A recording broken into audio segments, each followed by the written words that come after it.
I've been thinking we should start a Ponzi scheme together. Okay. All right, done. Do you have plans, or how does it work? Yeah, just a standard Ponzi scheme. Oh, okay. It doesn't. The usual. Just the usual. Yeah, it doesn't matter what we're selling. We can start a cryptocurrency maybe. Ooh. BitConnect too. I used to do this thing where like I have this little notes app and I've used it for like years. And I got to the point where like I would write down little things that I had like I wanted to voice opinions about them, but they would get mixed in with other like to-do items or whatever, and I would never be able to get them back. But because of this podcast, I've started my host notes. And so now when I have something that I just want to talk about, which is like pretty frequent, it goes in there. And it's actually been like mentally healthy just to not like I just don't, I think like, oh, this is an interesting thought, and we'll come back to it when we talk on the podcast. So yeah, I think that's a good thing to be doing with a podcast, and you're better at it than I am.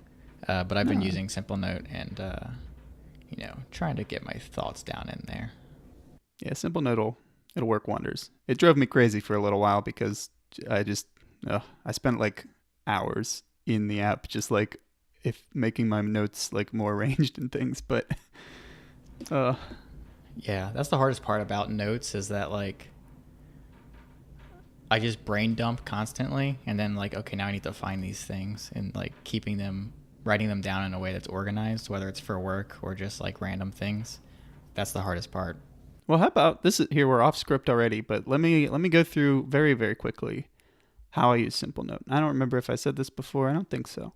But over the course of like using it for many, many, many years, I have developed a vague system that kind of can apply to anyone. So what I have is, all my notes, and there's like hundreds of them. But the things that are consistent here is I have one that is just called Now, and that I keep blank, except for whenever, it's blank whenever I'm not using it, I guess. So like I'm using it right now because just my show notes are in it, but I'm going to delete those and it's going to stay blank later. So it's just like a scratch pad to write stuff. And then on top of that, I have one that I call Temp. And Temp is just like, I just write something in there so that it's written down. I never review it. If I like go back, I can search in there and I can find the thing if I really need to, but it's just like to mentally free myself from having to, keep it remembered, and I never even have to sort all this stuff. It's just an archive. So do you use Simple Note as your main like note? Like you're not using Evernote for anything? No, I use Simple Note. I use Things as well because like I'll just have like I use Things to a very limited degree. It's just I'll have like Things is an app. It's just like a to-do list app, and I'll have like 6 to maybe 10 things at the most that are just like the most pressing things, and it's really easy to like move things up and down and reorganize it in Things. Like you just drag.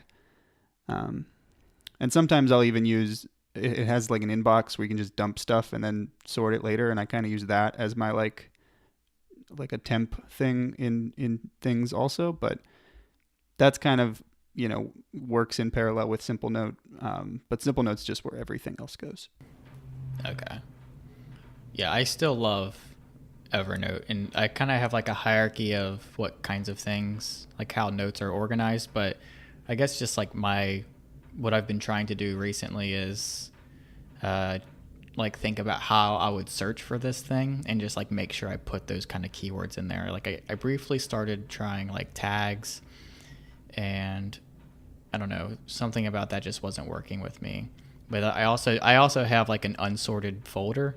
So like anything that I just need to get it in there quick. I put it in unsorted, and then like every month or so, I'll go in my unsorted folder and then organize those. Yeah, see, I used to do like power sessions of going back through notes, and it was awful. So I think the key is to just not overcomplicate it.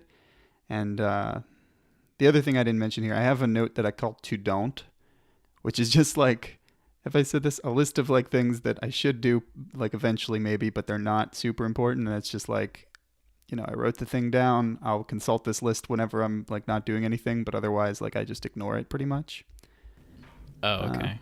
Yeah. So it's a slowly evolving system, but Oh, I don't know. I know what you mean though. Like I had a note for this podcast that was it's like I found it, right? I did not find it by searching, but I didn't like put any context to it. So I think it's like South Korean app pricing. And like I have no idea what I meant. No clue. So in Simple Note, it's only one level deep, right? Like what I'm looking at is just a list of a bunch of notes that aren't in any sort of folders. Yeah, you can tag things, which I do, just to keep them kind of organized. And if things get really hectic, I'll just tag the ones that matter to me, and then I'll search the tag. Or you can pin stuff to the top. And I used to pin a lot to the top, but I've stopped doing that. Okay. Yeah, I'm purely using Simple Note for the podcast. Yeah, but it's pretty good. Like just chronological ordering, I never have to go more than 10 notes back or something before it just gets to this like really old stuff that is irrelevant. And so it kind of naturally keeps things organized. Like if you modify note at all, it bumps to the top is the thing. Yeah. Which I think is like a lot of default behavior with like the regular Notes app and stuff, but I don't know. Somehow it feels maybe a little better with Simple Note, but yeah. I don't know how we transitioned to this at all, but the new iPhone just came out last Friday, and I got the Max, and I have a few small thoughts about it, but overall, I got the Max, so the bigger screen isn't as big of a difference as I thought it would be. But like the 10 was already too big, so my thought was just like, what's bigger? Like it's not going to be worse, and that's been mostly true. But it is nice to have slightly bigger screen, but it doesn't feel as much bigger as I was expecting. Okay, yeah. I mean, so it's essentially almost exactly a plus size, right? It's just that you get more screen out of it. Yeah. Yeah.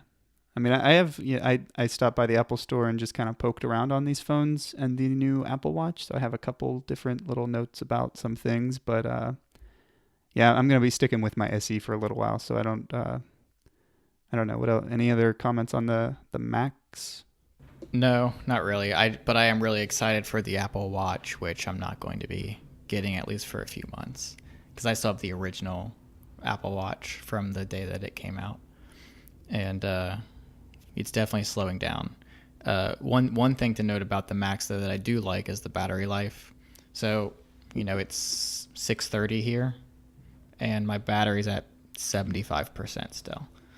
Like so, and yesterday I went to bed with it at 40%, and I was using it pretty heavily all day for maps and things like that. So battery life is great. Nice. Yeah, I'd hope. I mean, right. So this is. Do you think it's actually the best battery life of any iPhone like ever, or has some iPhone in the past had better battery life just because it was like less power intensive or something? The only thing that I could think of that would be comparable would be the 8 Plus, but I never had that. It's by far the best battery life of any of the iPhones I've used, though. Okay, yeah. The SE might be somewhere up there. It's probably not as good, and also mine's at like that battery percentage beta thing. It has like 83% right now. But I still, it's still pretty reasonable. So just because it's a smaller phone, I think maybe it might do pretty good. Yeah. I was meaning to ask, are you using iOS 12 yet now that it's out? Yeah, I am. I am using iOS 12. I have many a comment, and I whittled these comments down. Do you want to go through those? Yeah, let's. I don't mean to throw us too much off topic. I know we have a big capitalism talk. This is a topic. This is a topic for sure. It largely is screen time related. I don't. Maybe I didn't order these as well as I wanted to, but I guess I'll just go down the list here. So first of all, I create my categories for apps for screen time, right? So I've got like I've grouped things in Simple Note together because I consider them I can waste a lot of time in both of those, but it's doing the same thing. It's just like trying to organize my life. Yeah. Which is like kind of ironic that I can waste so much time organizing my life. So like this is a great example of where screen time can save the day. So I have Simple Note, and I have things in the same category, and they're limited to like, I don't know, 15 minutes, half an hour, whatever. Couple problems here. Number one, the progress bar, or no, there isn't a progress bar, right? Like I can't actually get a good idea of how long I have remaining for this collective, like little grouping of apps that are being limited, unless I look at each individual app's time and like add them. But I have a lot of apps in some of these, so. You're limiting your time for to-do apps? Yeah, I mean, like I said, I've spent some serious time in Simple Note, and it's pretty like liberal at the moment, to the point that I don't think I've hit the limit. But okay, I just pretty much we can kind of get to it, but I find screen time not super useful. So the big use for me is like to just have a high, like a ceiling where it's like, all right, you have used this an insane amount today. Recognize that and stop. Yeah. Rather than like, oh, this is, you've used it some and probably you should stop, but it's still like a reasonable amount. Now I'm just like, if I see the thing say like you've hit your limit, that's like, wow, okay, things have gone horribly wrong. Yeah, that makes sense. Yeah. So I really wish I could see a progress bar. That would be rather nice. And so I have a bunch of things that just relates to this. The fact that like I can't even create a if you hit like app limits and you go like add an app limit or whatever, it doesn't let you just pick apps. You have to like sneak around and go into the little view of like most used apps and then click on that app and then click edit apps, and it's like it's hidden to the point that for like a full 24 hours I didn't realize that I could group by specific apps. Oh, okay. Yeah, I see. I'm looking at it now. I see what you mean. Yeah. Like I just, what I was doing for a while was I just, cause it would group like Reddit is not in the social media. It's in like references or reading or something. And like, I don't want to limit other reading things or whatever. So yeah, it was all kinds of backwards because I was using like the always allowed to just make sure that I don't even know what I was doing. It was a mess, but it's a little better now that I realized that I could do that. But I think that like generally it's very confusing right off the bat, and I don't think I really like those category things at all. I think you could just, I don't know. Do you have a comment on any of that? Yeah, I generally don't find the categories too useful. I just kind of I've even taken off my limits because I wasn't really hitting them anyway. Mm-hmm. And every time the beta updated, it like erased all of my settings. So that's mainly why. But like looking at it now, let's see, for the last 7 days, my only limit I had was on Instagram, and I've used it 1 hour and 8 minutes over the last 7 days. Yeah. So have you hit a limit and then just hit ignore? No, I haven't done that. So I do that like constantly because I tried. I had it pretty heavily limited. Well, you're the one that set the limit, though. Why wouldn't you listen? Because then I need like it. It's either what these things really need to do. I don't know if this would even be possible for the Apple Watch. I could see it being kind of possible, but I would love for it to try to guess sort of my general state of mind, because there is just a moment where my brain is switched into like kind of addicted to the internet, like just you know how you get with just like going down a feed, and it's like it's a different mindset that if you're like trying to get something done and be really productive, and it feels so different that I would be surprised if it weren't reasonably easy to measure. And I don't know if it requires like a brain device maybe, which at that point, yeah, we got to wait a while, but I feel like even just maybe heart rate data, you could derive some conclusions or something. Yeah. You're saying, how would it use that information? Just basically like if they determine, all right, he's in like crazy addicted to the internet, like scrolling through endless feeds mode, or even you could even do that with like just analyzing how I'm using the phone. No sensors on me, just like, maybe use the AI bionic type chip stuff and just derive whether or not I'm doing that.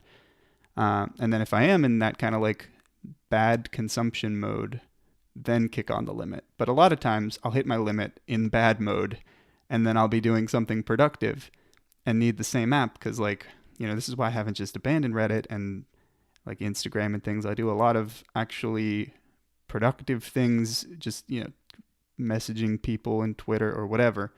Um, and then I hit the limit and I'm like, all right, just get out of here. So like immediately I dismiss it. So it's a catch-22 of a sorts. Yeah. Or maybe if you could set a limit for like, don't let me use it for longer than 10 minutes at a time. Oh, yeah, that would be cool. Or it'd be nice to also see like how many times have I ignored the pop-up for this app. That way, like maybe when you're in a better state of mind, you can reflect and say, oh man, I've ignored it like 25 times. I love both of those ideas and I hadn't thought of them before. It's funny though, looking at my most used, it's like YouTube is at the top because I watch that every day while I'm like eating lunch and also on the bus sometimes. And then it's Pokemon Go, Reddit, Maps, Messages, Instagram, and then my browser. So not a whole lot going on aside from YouTube and Pokemon Go, but maybe I should limit those two a little bit. It just has no concept of what is like healthy use of these same apps right now. And right.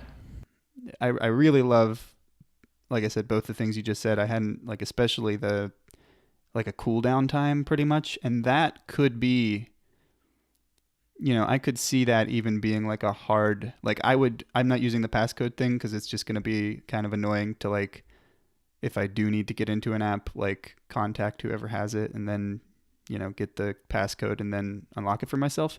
But if it was just a cooldown time and I just had to wait like 10 minutes to use this thing again, yeah, that seems way more reasonable. So I like it. A good low-tech solution there. I'm sure Tim Cook's listening. Oh, he's out there. We should just email this to him. I think that's what we'll do. Yeah, there we go. Hey, Tim, you have an hour. You're a busy guy. But according to Jeff Bezos at his Recode interview, he reads all of his emails. So maybe Tim Cook does the same thing. Well, we'll just send it to Jeff then, and they're like friends, right? Yeah, I'm sure they are. Here we go. Problem solved. Working down this kind of list I have here. So when I hit a limit, I will hit this ignore thingy, like ignore limit thing, and then it will, open up the app again. But the thing is, like, if I hit the limit with like Reddit and Facebook or whatever, and then I just click on Reddit and then hit the ignore button, it does not re-unlock Facebook. And I just, like, I think it should. I could be convinced otherwise, but it's a little bit weird to me. And also the bigger problem I think here is just I can't really tell, like, if you have every app on your phone set to always allow, or like everything in a group set to always allow, I don't think there's like really even any indication when you hit your limit at all, except for I think it'll say the 5 minutes remaining thing. Maybe that's something I haven't been using. So you're saying you're setting a limit for a category, but then excluding one of the apps, but you would like to have a notification? Well, yeah, let's just say that let's say I add Twitter and Facebook to a group that I have like 15 minutes. If I use Twitter for 15 minutes, it'll lock me out.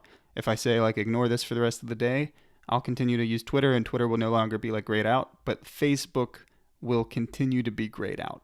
And I like logically, I just think that I have said ignore this limit. That means ignore the limit that is the limit on the group, right? And as far as I can tell, I don't think that it does that.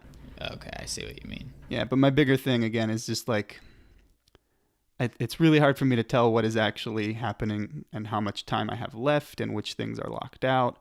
And yeah, like if things are always allowed, it makes it even more confusing because you're like, well, I've hit the limit on this group, but half of the things in the group are always allowed, so it's hard to, it's just, So my question would, so have you gotten the limit and stopped using it for the rest of the day yet?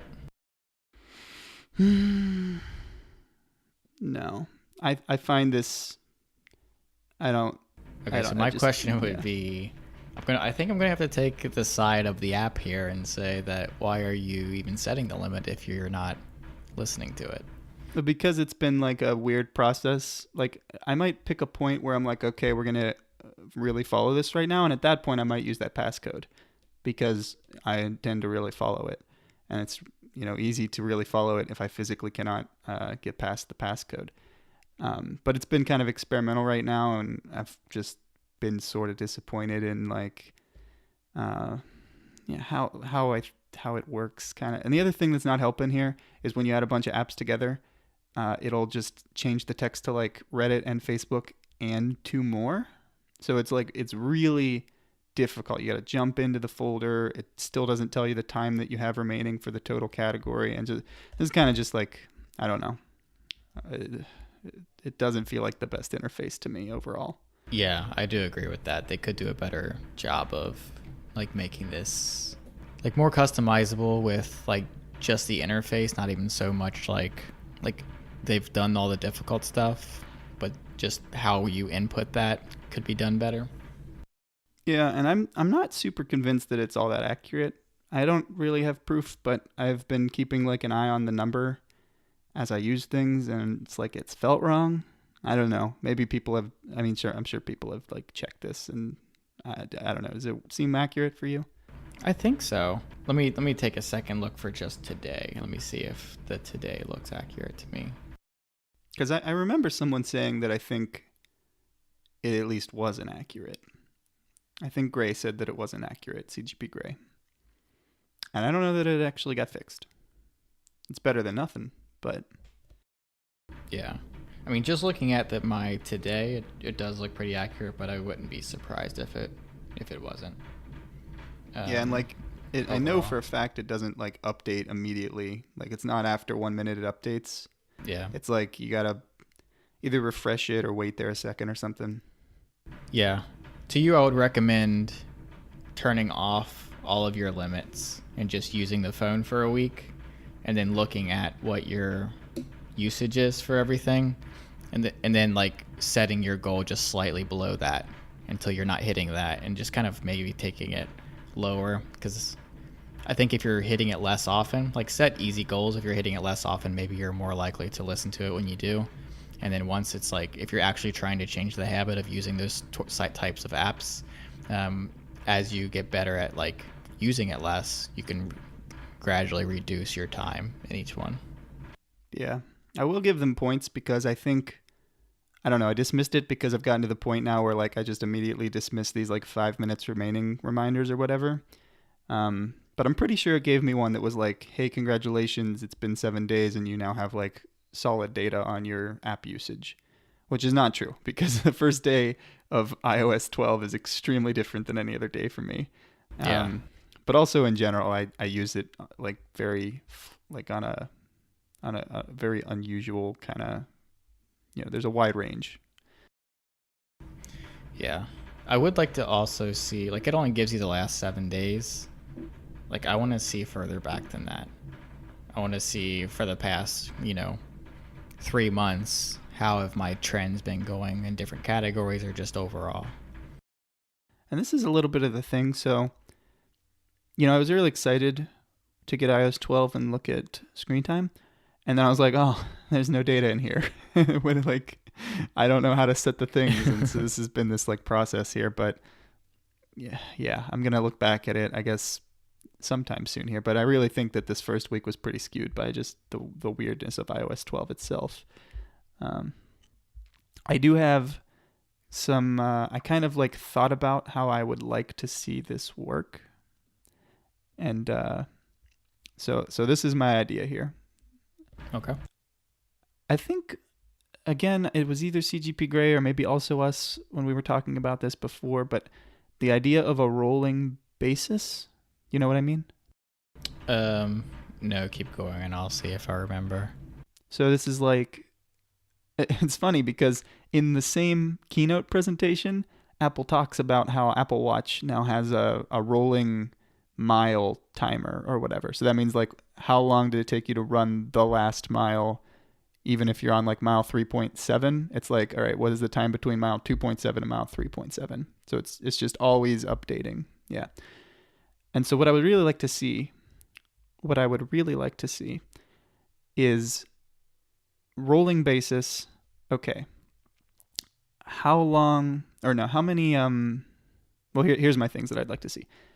The number of unlocks, the average time used, like the phone has been used each unlock, the total number of unlocks, or I'm sorry, the total time unlocked, which I think, so some of these things it does do, and then total number of notifications for a rolling time period, right?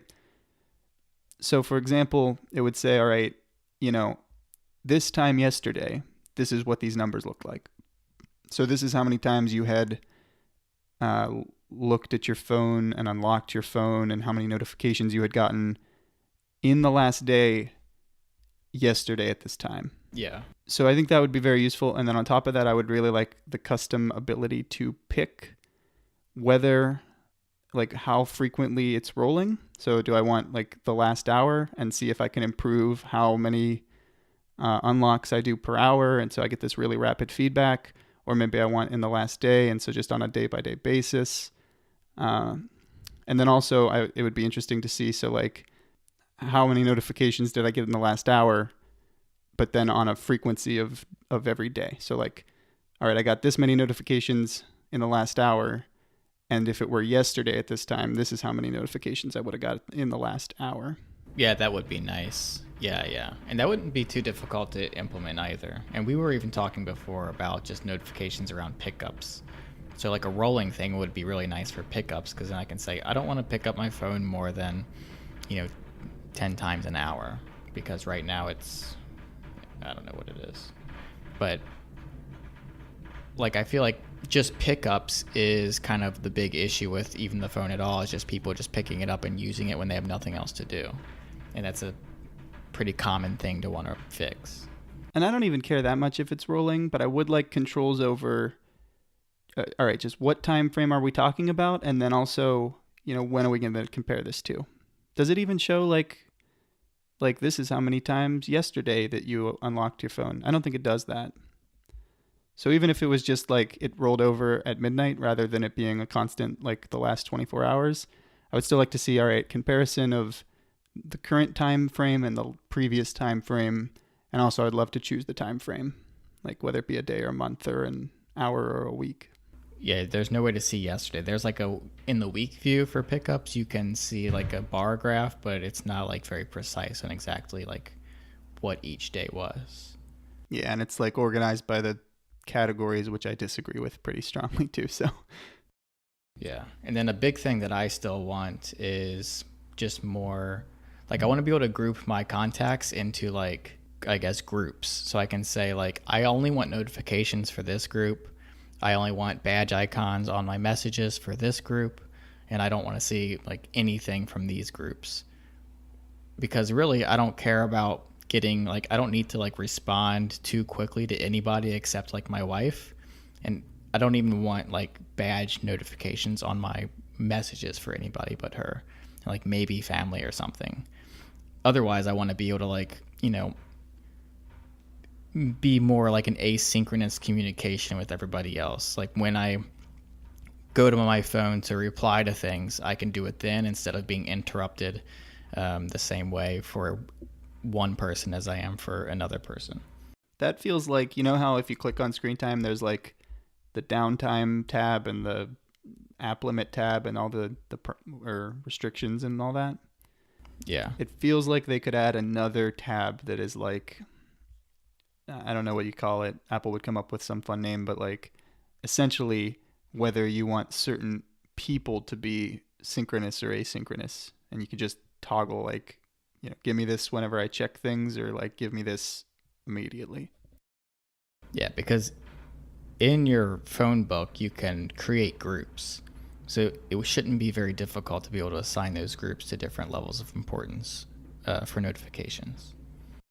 Yeah, I mean, so yeah, you could you kind of do this now, but like, right? You can turn off. But you have to like, well, you can like say, don't show me calls for my favorites, but like it doesn't translate to messages. But you can mute a person in messages. Yeah, but what am I going to, I have to go mute everybody except my wife? I guess you do, yeah. Or like as they come in, how many people you really get texts from? Not very many. Or just, it's organized chronologically, so just go down the line until you're happy I haven't done that, but like you could kind of. Yeah, I don't know. I guess I could do that. But even if it were like cross apps, like I don't want to, like maybe I do want notifications on Snapchat, but only for my wife. So if there's some way to like join that in with your contacts, this is my, this is my wife's Snapchat name. So now you're grouped in to only show me Snapchat notifications for her and, across everything else. It sounds like it's basically just a contacts revamp at that point. And I think it does become sort of a significant project there. But, I don't know if maybe iOS actually does have this, but I don't think so. Some kind of like support for developers to like, build in connections on usernames to different contacts in your phone. Yeah, I've seen like places to put like a Skype, address or something. And apps can request access to your phone book and access to edit your phone book. So it would just have to add a field for their app and say, okay, search through the contacts, look for this title, and pull that if it equals, whatever. You could query their contacts and do something. It would be messy right now though, because like if Snapchat went in and set whoever's Snap username as what it actually is, like I could go in and edit it, right, and just mess it up essentially, and probably should be like at a lower level that I don't have like abilities to change. It's just like Snapchat says this is this username matches up with this phone number. Yeah, but I guess like that would be nice, but you could still do it now to where like Apple wouldn't need to change anything. All Snapchat would have to do is say these are all of your contacts that are connected, and these are all the ones that aren't. And then for the ones that aren't, it could say add it. And if you edit it and then you messed it up, but then you'll just be in the like add to that contact pile then, and you could still go back and fix it. Like it wouldn't be ideal, but it would get you 90% of the way there. I have a related fun fact for you, Gil. Okay. Do you know, or I don't know what I was going to say with do you know, but so, okay, do you remember the time when Elon Musk tweeted his phone number on accident? Oh, no. I do not remember that. Oh, you don't know this? Yeah, he apparently thought he was like direct messaging to some like other CEO person, and it was just straight up his real phone number, like his actual just cell phone. And it's a whole fun story because the tweet got deleted, but it was out there, and for a little while I think it actually probably just called him, but shortly thereafter it started to redirect to I forget, some video game reference. I don't remember the details right now. And then after that I think it even went to just some really generic like artificial robot answering thingy. I don't know. So they had fun with it even because it had a video game reference when you called it at some point, but it was a fun day. Did you call it? I did eventually, and it got to the point where I think maybe still if you call it some guy answers and it's like, hey, this is like Larry or whatever, but it's a recording. Like it's not a real guy. I don't know if that's like just a standard recording that people use to like ward off random callers with the phone number or what, but it sounds like a real guy, but it's not. Yeah. But anyway, how this relates is so when you have people in your contacts and then you go use apps like Twitter and Snapchat or whatever, these apps, while you can't search a phone number like Facebook used to do, you used to be able to straight up search a phone number and it would return a profile picture or a profile, like a Facebook profile. Yeah. Snapchat was a little more subtle in that the person has to be in your contacts, and then it will inform you, hey, this person in your contacts, we have record that this is their Snap username. Yeah. What is it called? Snap name? Snap account? Snapstagram. Yeah, I feel like I sound old because I'm pretty sure there's a word for this, like Snap. I guess just his Snap, right? So anyway, I put Elon's number in my phone contacts because I'm like, yeah, that's fun. Why not? And somebody else on Reddit found this actually, but I put it in there anyway, and Yeah, Snapchat tells you um, his account, which is probably, I would guess, because it was, like, I don't think anyone, he can just not add people and stuff, but I would imagine this is still his Snap account. So I wonder if you can, because like a few years ago, something was hacked in Snapchat and a lot of like images were stolen. I wonder if you could get phone numbers the same way, so you would just find all these celebrities like accounts based off their names and get their phone numbers. I think you basically can. I bet, well, there's a lot of possibilities, but then also there might be a rate limit where it starts to shut you down because it knows what you're trying to do.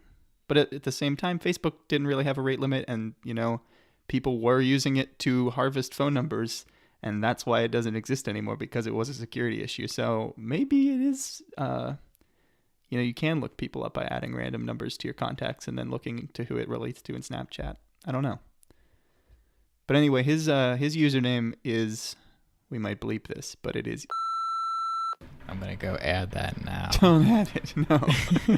Give him his privacy. But I'm not sure this will go into the podcast because I don't want to put it out there, but what do you think is? I'm trying to figure it out. It might just be a random number. I have no idea what that could be. I don't know. Let me see what shows up if I just search DuckDuckGo. Nothing, because it's DuckDuckGo. Hey, DuckDuckGo is great. I've been using it for 3 years now. Yeah, nothing's really showing up. Yeah, I don't know if it's a sci-fi reference. Maybe I'll ask Reddit. So, still in the realm of screen time, do you know if screen time data, since this is kind of health related, does it get logged in the health app? I haven't seen it, but I haven't searched for it. It's possible that there's like a card for it. Yeah, I'm too lazy and I didn't actually check, but I really hope it does. I guess I'll just leave it at that right now because I'm not sure, but especially if you could export this stuff and this stuff, like the things that I was talking about, I could make a shortcut. I could make a shortcut that would calculate this stuff for me if it did go to the health app, but I'm not sure. Yeah, I'm not seeing it in the health app. It's a shame. It's a health related thing, mental health stuff.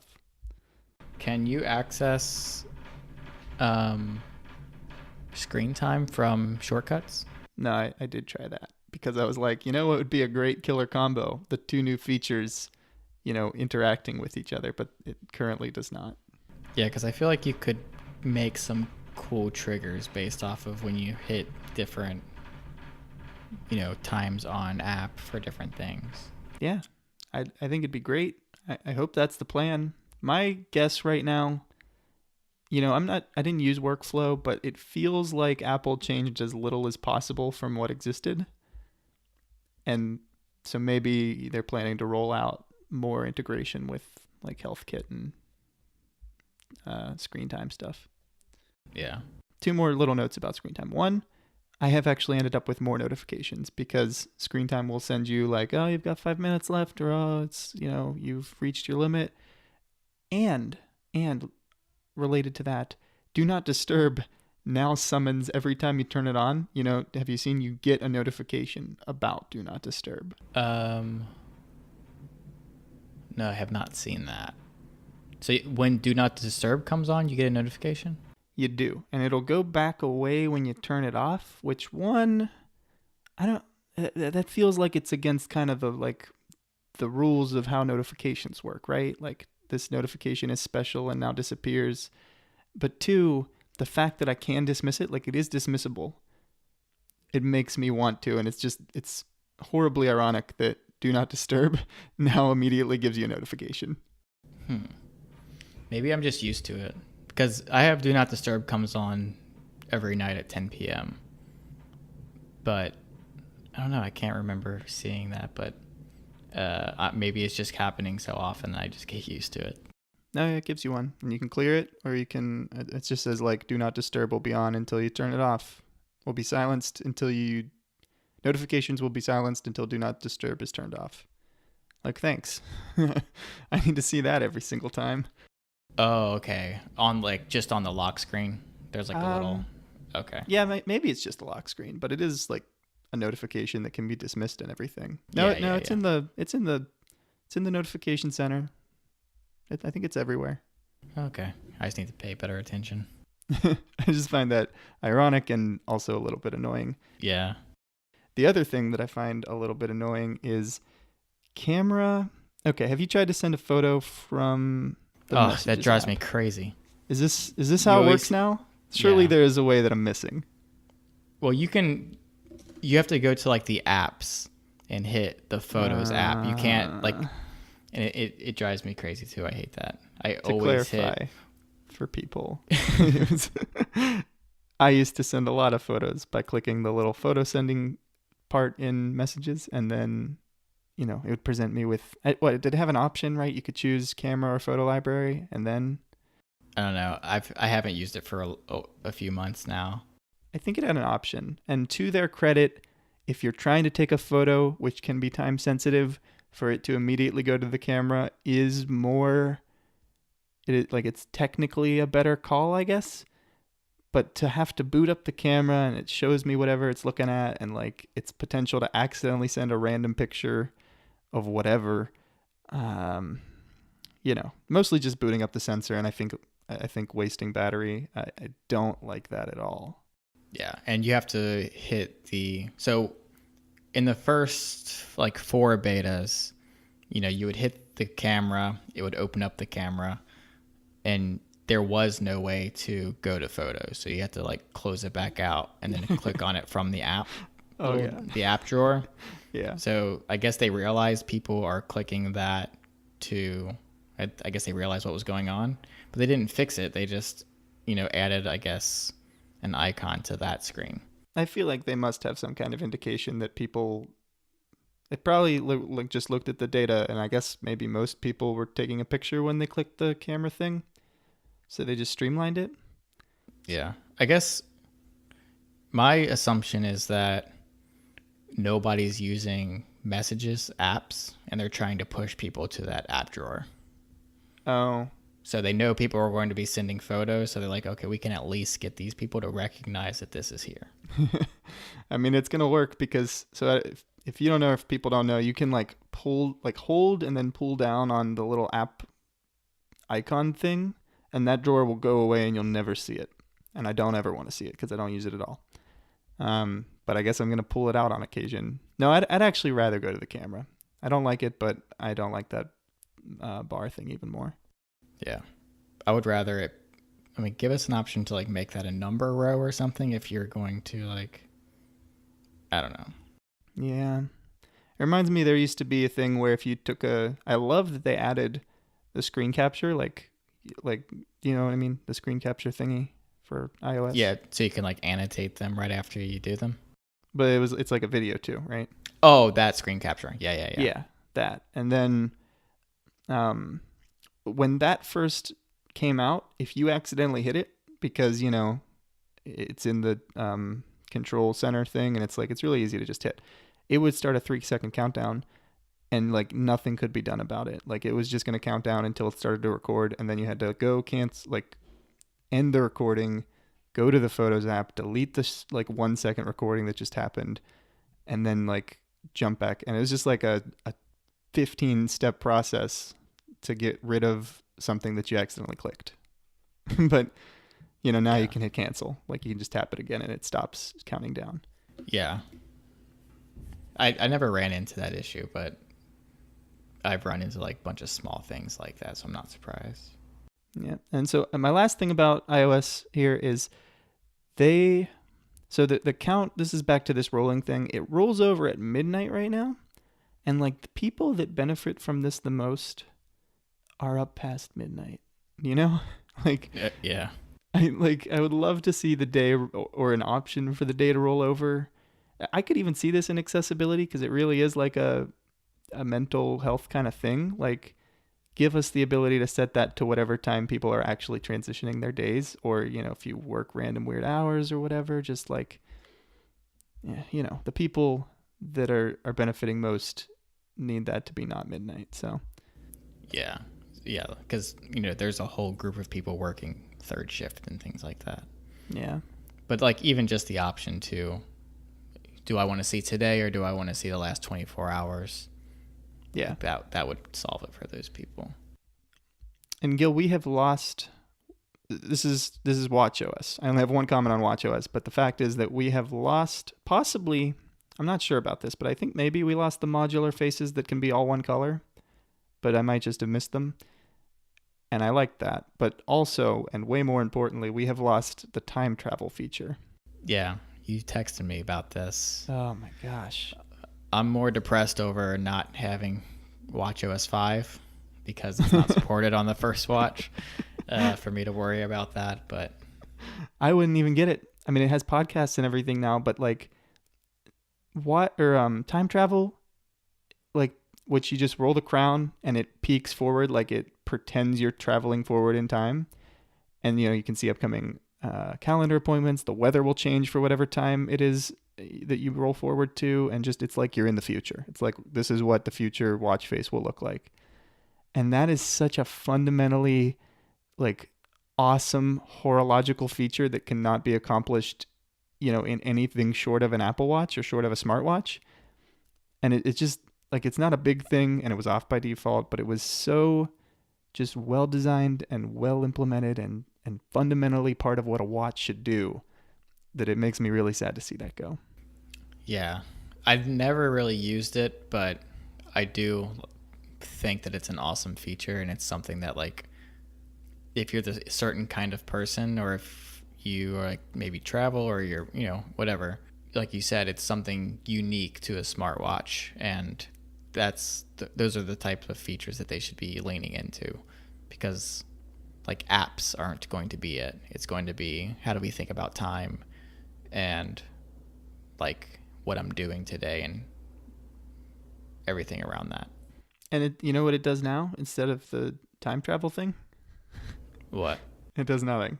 You roll the crown when it's on and like nothing will happen. And people always think like, so CGP Grey was talking about this on some of the I think Cortex, the podcast Cortex, where they took off the ability to scroll using the Apple Pencil. And the thought was, oh, okay, they've got some plan for what the Apple Pencil will be able to do. Like you'll be able to mark up on anything or something.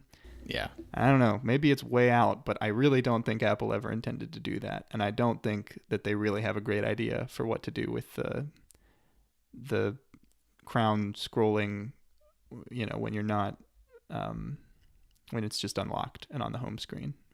I have an idea. What would you like to see? Volume. Every time I just intuitively, when I want to turn up the volume on things, I will scroll the crown and it doesn't do anything. Yeah, actually, I would even accept that. So I have to pull the phone out of my pocket and do it the old-fashioned way. Yeah, I've even looked. So Nike used to make a watch that looks like their regular, or not Nike. Well, yeah, I guess Nike, but Timex had a watch that looks like their regular little digital watches. But did we talk about this? It plugs into, it has a Bluetooth module that plugged into the iPods. And all it let you do was play and pause music and I think volume controls. And I was like, I want a watch that does that today, because if I just had a watch and it didn't tell time or anything, it just play or paused my phone or was volume, that would be worth it. Yeah, because you can't control volume and things from I guess you can from a wired headset, but I use the AirPods. Mm-hmm. So what's the point of me having these if I still have to pull the phone out to control things?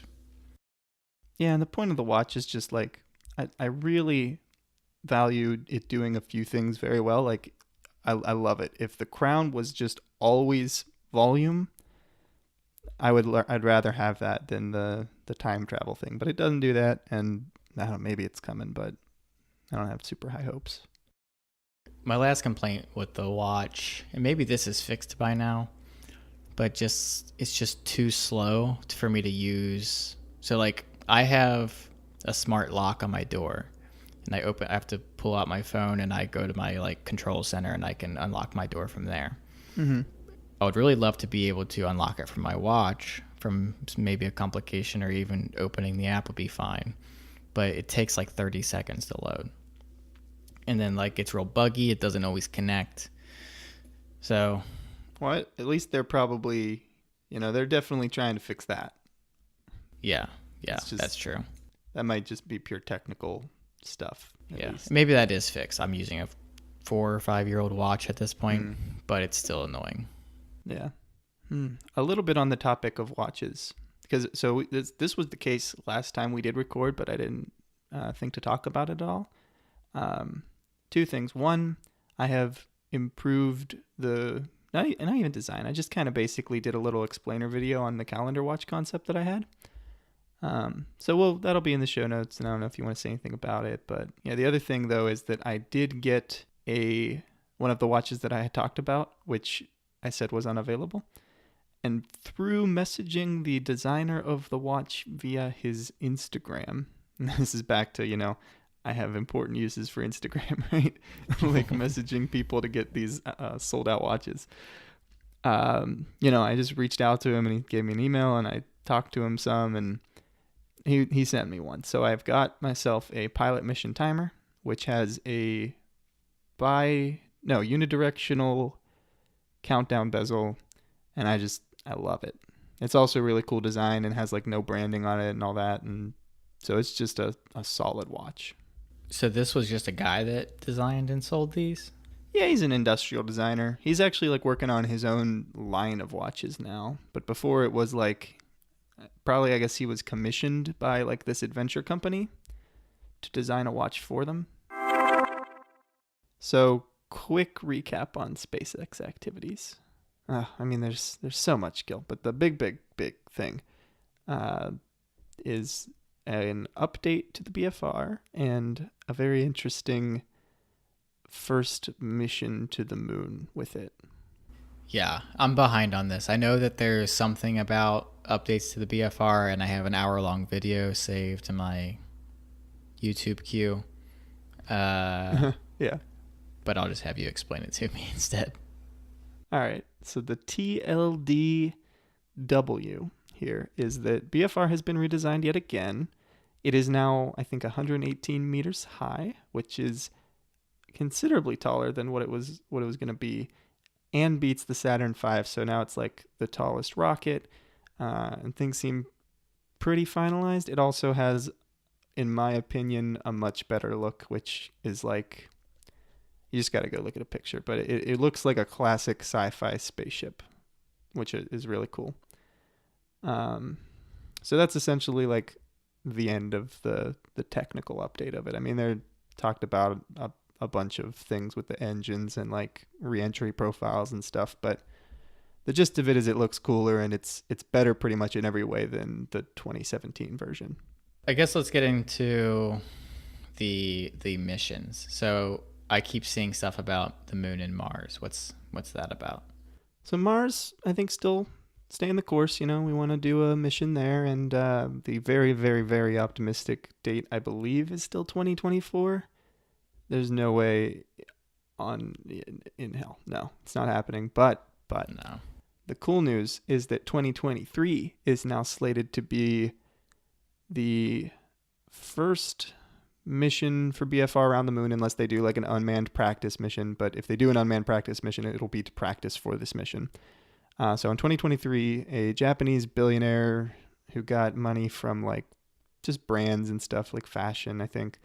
He is also an art collector, and he has taken it upon himself to do kind of a very humanitarian-ish thing, kind of. So he's paid for the whole BFR trip. Originally, he was going to go on the much smaller, like minivan-sized Dragon 2, but that's not going to be human-rated on the Falcon Heavy, which is the rocket that would be required to be able to go around the moon. So anyway, this has been a long time coming, and there was an announcement with the going around the moon before, but they didn't say who, and they didn't say like why or anything. But it turns out that it's this guy. But now he's got a whole BFR to himself, which is the new giant rocket that will be for Mars. And rather than just like himself or just like people he knows or whatever, he has decided to take 6 to 8 other people with him that he thinks are like top tier world class artists, or either otherwise people that he just really appreciates. This is going to be the first mission?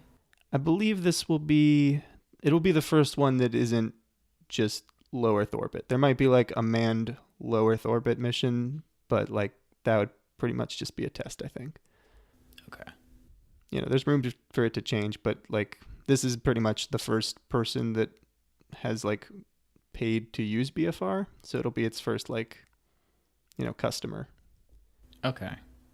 Yeah, I've seen these. I've seen like the renderings of like the woman playing the violin, which was around the first time they talked about BFR, but I keep seeing that resurface. I'm assuming it's related to this guy. It was not actually. Elon originally tweeted that as like just promo material for saying, oh, like this is the kind of entertainment and like environment that there will be on the trip to Mars. So it was presumably that was just like some violinist that was going to Mars. Oh, I just meant like it was just something that was shared as like a future thing. You'll be able to watch shows of a violin player in space on your trip to Mars. Yeah. But now it's being used as this, I guess, billionaires. Yeah, now it's being used to kind of be suggestive of like, oh, this might be one of the artists that goes on the trip around the moon. And you can see, they're going to have this just really surreal experience, I guess. And then, so MZ is the name of this billionaire. I mean, he has a full name, but it's Japanese, and he said to call him MZ. So he's MZ, and he, like every artist that he's bringing with him, he's like asking to create some work based on what they see and the experience they have. It's really cool, though. Yeah. I like that. My first reaction before I watched the whole thing was like kind of roll my eyes because there's just so much art in space kind of stuff. And I'm like, oh, okay. Yeah, we're like I could go down a list of just all these things that are meant to be like really artistic space things. I'm like, yeah, okay. But like, you could do like something functional too at the same time, maybe. But I don't know. He also could have just turned around and like some people, I think Scott Manley, a YouTuber, he was worried this guy, since he has a fashion brand, was going to do a literal Willy Wonka. Oh, yeah. Put it in like coat jackets. Tickets are included in the pants. Yeah. I do kind of like this idea. This is the first I've heard about it this is just the first I've heard about it, but there's lots of science being done in space, which is obviously extremely important if there's going to be any sort of future. But I think what Elon Musk does well is like take things like electric cars or the whole world being solar powered and make it like realistic and bringing it to like normal people. Yeah, some billionaires, not normal people, but like for all the science that's been done in space, there hasn't been any like real, like it'll be a different perspective. Like there are people they go up into space and explain these like life-changing like observer effect like feelings that they have of like just how insignificant and unimportant things like war and all these little things are. Like they have this kind of experience and that hasn't been captured in any way. Maybe like a bunch of artists going up there can help visualize that a little bit, something more personal than the science of it. I don't know. I think it's a cool idea. Yeah. I mean, I've turned around and I'm pretty excited for it now. Certainly the hope will be that these people can just convey to sort of the common man and just, people in general, the feelings and experiences that they had. Yeah. And, in one of his books, I think it's like a fictional book that Carl Sagan wrote. I think it's Contact. There's a line that's something like, oh, they should have said a poet to describe what space was like and things like that. So, yeah, now they're gonna. So, hang tight. And that's for 2023? Yeah, very optimistically 2023. Yeah, we'll see about that. But cool idea. Mm-hmm. I mean, they addressed it in the press conference because someone was like, how confident are you that this will be 2023? And I mean, Elon like straight up said he's not super confident this will like that this rocket will ever fly, right? Like, I mean, he's pretty confident that it's going to be a rocket at this point, but like, nothing's certain. And on top of that, the date that he gives is like, this is if everything goes right, but nothing ever always, goes right. So there'll be some setbacks there. Sounds like he's learned his lesson. He's getting a little bit, he's getting humbled. Yeah. But that doesn't have to happen around the moon. That could be in low Earth orbit. What, the artist thing? Yeah. Yeah. It's a bigger I mean, yeah, obviously it's a bigger deal for the moon, but Yeah. So I don't have much of a personal connection to this, but I got an email today from Astro. And if you'll remember back to the beginning of the podcast, we talked a lot about our email clients. I'm using Spark, and Paul is using Astro. I got an email that Astro has been bought by Slack. They haven't explained any plans that they're going to be doing with it, aside from it's going to be unsupported. It's at the beginning of October. Gil. So what is your plan? So first of all, I didn't even get this email. Admittedly, I might have unsubscribed to their like own emails at some point, but it is their app. There should be something in there like, hey, we're not going to exist in October 10th, I think. Yeah. But and that's soon. I don't know. I might go back to the default mail client. I hate everything. Yeah, that's like 2 weeks away. Oh man. And like, what do you think will happen? Because this happens a lot, right? And like, surely Slack, do they just want some kind of asset that they're going to incorporate and they're not ever going to make a comparable thing? Or is there's a little downtime and then Slack's going to make a kick butt email client, or what? I don't know. My best guess is that Astro wasn't making enough money. They were shopping around for buyers, and maybe they have some kind of, they've done a lot of work in this kind of bot thing. Mm-hmm. So maybe they're bringing some of the bot technology into Slack, and they just got a good deal on it. It's hard to be an email client. I mean, there are so many, and there are so many great free ones. It's hard to compete and like fund it unless you're doing a lot of other things. I don't know a lot about the company that makes Astro, but that's my assumption, is that they got a really great price for a bunch of already done like work, and they're just maybe acquiring the developers for some new Slack feature. I have a fairly strong feeling that Astro's plan was always to be acquired. I would even guess maybe that they always planned to be acquired by Slack, but like, I don't know. I'd have to look into some of the details, and like maybe it was just conversation with people that work at Slack, and they're like, yeah, we really need this thing. Like, if you build a company around it, we'd probably buy it. Like, the only other explanation would be Slack is going to try and actually make an email client and merge the functionality with Slack. So like making an email / kind of instant messaging thing. I could see that, Gil, and I think that it would be just awesome. It would be glorious. Yeah. I think that could be cool, but like, I'm trying to think of what's the market for that. Slack's all about business, and you're not going to get big businesses to switch to your email client. I mean, what they could basically do is just be like, hey, release Astro in its entirety and unchanged, but with Slack branding. And then, they do this Gmail thing. Like, here's a Gmail thing. It goes for a while. And eventually, integrations with Slack, and just, little benefits you get from using Slack as your email client and your messenger thing. And I don't know. How does Google monetize Gmail? Do they do like... I think that's just... They do ad stuff? Yeah, they sell ads in Gmail. Do they read your emails? Do they read your emails and do ads? Yeah. Yeah. So like essentially that but just Slack doing it. And I certainly think they would have like an interest in, having an email client and changing how email works, and just like being the future of all of this. Yeah. I mean, they would have to do something drastically different, and it would have to be targeted towards like small businesses. I don't know. It just seems like too small of a market for them to focus on, but maybe I'm wrong, because what Slack's great for is large teams. I'm sure that's where they make a lot of their money. It's like $7 a person over a certain number of users or something for like the actual business features. But a lot of the like more casual groups have switched to Discord.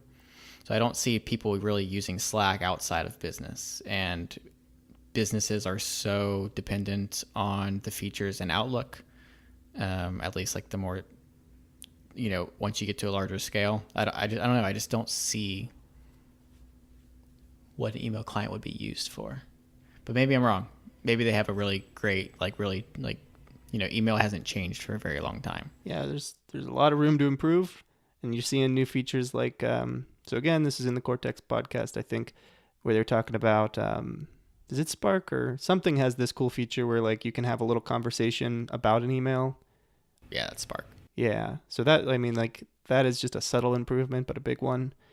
And also, I would venture to say like maybe 80-90% of like startups are using Slack in some capacity. Maybe they're not paying for it, but I think it's a big thing if you're, Discord is great for like everything else, but if you're a company, I'm pretty sure Slack is like the go-to, right? Oh, yeah. Yeah, maybe that's their target. Maybe they are going after startups and they're not going after like larger companies. Yeah, but I hope they are quick about it. I would like an email client. Yeah. And I really, really loved Astro. But back to Cortex here. Mike from Cortex went through like a thing that he looks for in email apps. And I forget all of the criteria except for one because it resonated with me. And that was like that the company behind it has a viable strategy to continue to be a company. Yeah. So he doesn't just set up shop and then they close out. And yeah. We were talking this morning, but do you remember Mailbox, the app that I was talking about? Yeah. So it was like this. It was like one of the first apps that integrated like swipe gestures. Yeah. I got that and didn't really use it, but I was aware of it and stuff. I got that and I loved that app, but Dropbox bought it, and then they sunsetted it, which means they killed it. So since then, I've been wary too, but the Apple app just doesn't have everything that I need. And I got actually, this is another annoyance we've talked about already, but I just got this new phone. And then all of a sudden I've got a bunch of emails from Gmail saying, I noticed you're not using our Gmail app. It's like, no, I know that I'm not using the Gmail app. Like, and there's no unsubscribe button. So I don't know. That's kind of a little side tangent, but it just feels super invasive. Oh, well, I have problems with Gmail too. And that's mostly, well, number one, I've been told, at first they were like, Gmail has updated and like it's an option if you want it. And, it was the same thing as Reddit and it felt slower and I'm just used to the other one. It works just fine. But now I'm getting a notification that's like, hey, this is going to update in a week. And you don't really have a choice in the matter. So I don't know if there will be a legacy mode or I'm going to have to get used to that. But not super excited for that one. Yeah, email sucks.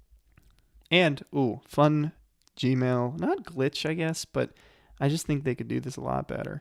So I did a Craigslist post recently. And people reply. But you know what? A lot of people reply with the exact same subject line, even if, you didn't specify anything, like just, hey, email me.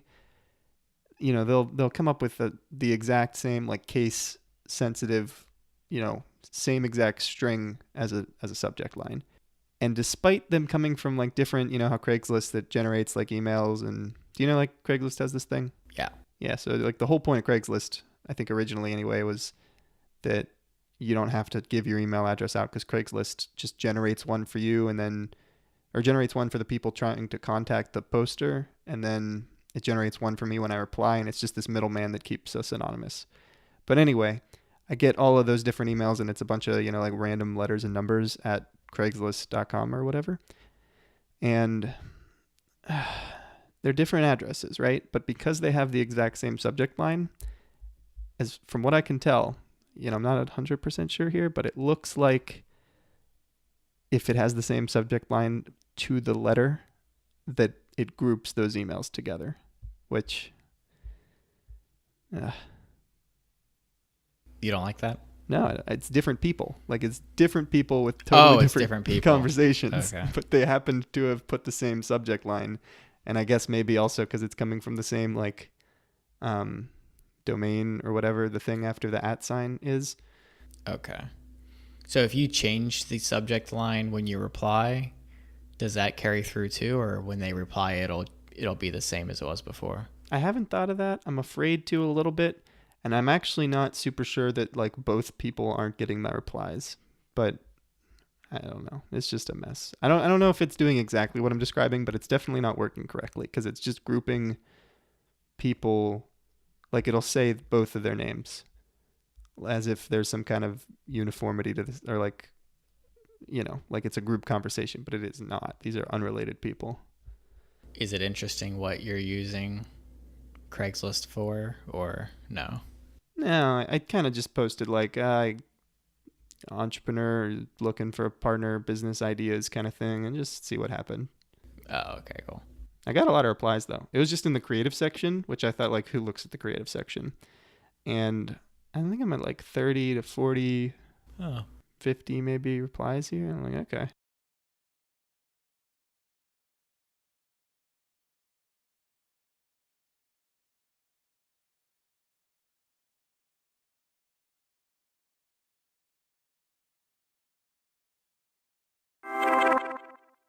Here's my possible fun thing. I'm gonna say this so that it's there, and then maybe I'll put it in there.